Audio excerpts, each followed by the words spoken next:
تو انہوں نے کہا کس کا اسلام ہوگا؟ یہ شیعہ کا ہوگا، سنی کا ہوگا، دیوبندی کا ہوگا، بریلوی کا ہوگا۔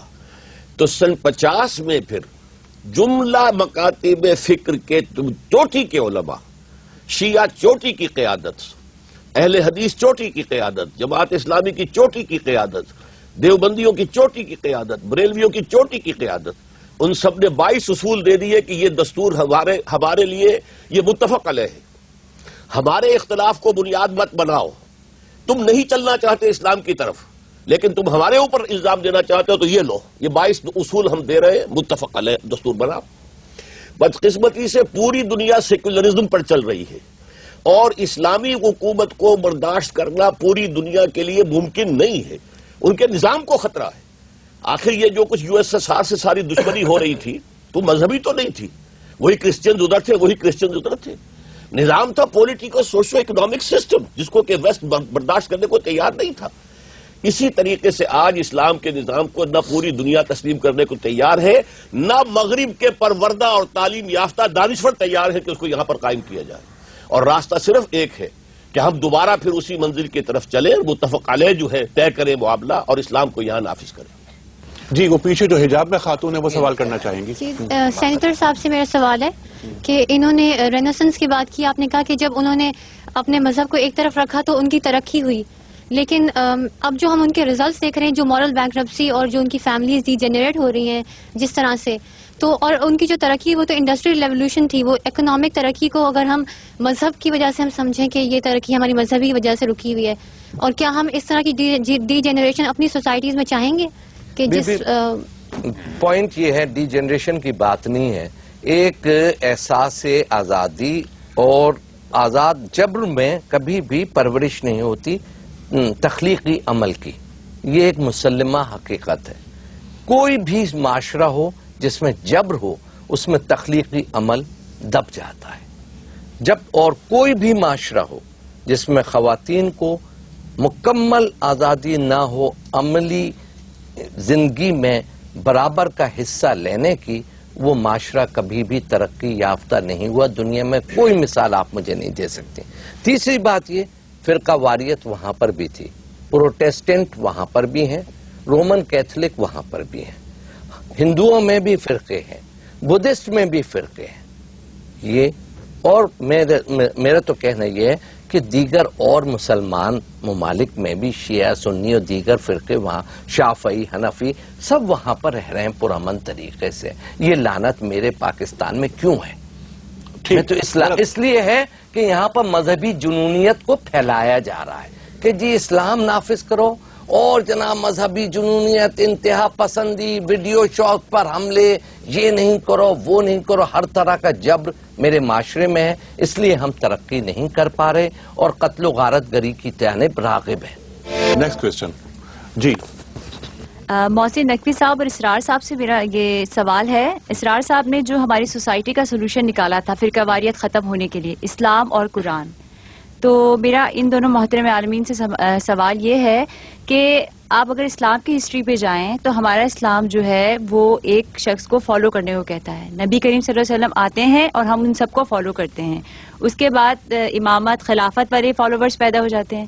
ابھی ہمارے فالوورز آپ جیسے علماء دین ہیں، تو آپ اسلام اور قرآن کی بات کرتے ہیں، تو آپ یہ بتائیں کہ ہم کون سے اسلام کو فالو کریں؟ اگر ہم اپنی شیعہ اپنے علماء کو فالو کریں، سنی اپنے علماء کو فالو کریں اور بریلوی اپنے علماء کو فالو کریں، تو پھر فرقہ واریت تو مزید اسٹرانگ ہوتی جائے گی، اس کے روٹس جو ہیں گے یہ ختم نہیں ہوں گے۔ دیکھیے میں نے اس سلسلے میں جو بات عرض کی تھی اسے دہرا رہا ہوں، ہم عربی سیکھیں، ہمارے فرقہ واریت کا ایک سبب جو میں بیان کر رہا تھا شروع میں 5 میں، چھٹا ایک اضافہ کر لیجئے، اسلام میں کوئی مذہبی پیشہ نہیں ہے۔ ہر شخص کو اس قابل ہونا چاہیے کہ وہ نماز کی امامت کرائے، ہر شخص کو قابل ہونا چاہیے اپنے والد کی نماز جنازہ خود پڑھائے، ہر شخص کو اس کے لائق ہونا چاہیے کہ اپنی بیٹی کا نکاح خود پڑھائے۔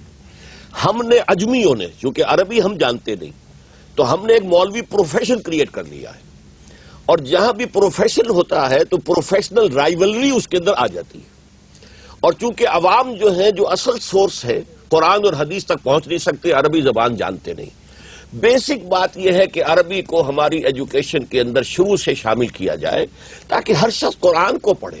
عرب ممالک میں جیسے وہ کہہ رہے تھے کہ وہاں پر فرقہ واریت نہیں ہے، اس کا سبب یہی ہے وہ قرآن خود پڑھتے ہیں، انہیں معلوم ہے کہ قرآن میں پرائیورٹیز کس چیز کی ہے، کون سی شے اہم ہے، ہاتھ یوں کرنا یا یوں کرنا اس کی اہمیت ہے یا کسی اور شے کی اہمیت ہے. ٹھیک. تو اصل میں عربی زبان اور قرآن حکیم کا براہ راست مطالعہ یہ ہے اصل بنیادی. ہمیں ڈاکٹر سعد صاحب کی اس بات سے اتفاق نہیں ہے کہ عربی سیکھ جانے سے لوگوں میں اختلافات ختم ہو جائیں گے. صحابہ کرام کے درمیان جو تعبیر کا اختلاف تھا، اس کے بعد تابعین اور تبع تابعین کے درمیان، اور اس کے علاوہ جو ائمہ مذاہب ہیں وہ سب کے سب عربی داں، اور شاید ہم سے تو بہتر عربی داں ہوں گے، ڈاکٹر صاحب کے بارے میں ہم نہیں جرات کر سکتے، لیکن اس کے باوجود ان میں تعبیر کا اختلاف تھا، ہے، اور علماء کے درمیان یہ فہم معنی کا اختلاف جو ہے یہی فتوے کے اختلاف کا سبب بنتا ہے. بنیادی طور کے اوپر یہ ایک بہت عجیب گفتگو ہے جو ہمیں شاید آپ کے سامنے بھی انیشیٹ نہیں کرنی چاہیے، لیکن اب بات آئی ہے تو ہم کہیں گے کہ اگر ہر شخص کو یہ اجازت دے دی جائے کہ وہ اپنے طور کے اوپر قرآن مجید کو سمجھے اور احادیث کا مطالعہ کر کے اس قابل ہو جائے کہ وہ احادیث کے جو اسناد ہیں ان کو دیکھتے ہوئے کہ وہ کس درجے کی ہیں اور کیا ہیں، اور پھر اس کے مطابق اخذ معنی کرنے کے قابل ہو جائے، تو ہم یہ سمجھتے ہیں پھر دنیا میں وہ کوئی دوسرا کام نہیں کر سکے گا، وہ صرف یہی کام کرے گا. کیونکہ جو فقہا، جو محدثین، جو مفتیان کرام بڑے گزرے ائمہ مذاہب، انہوں نے پھر ساری زندگی اسی کے اوپر تحقیق کی، الفاظ کے اوپر، اس کے اوپر تفاسیر آپ اٹھا کے دیکھیں، ایک سے ایک تفسیر آپ کو ملے گی عربی زبان میں.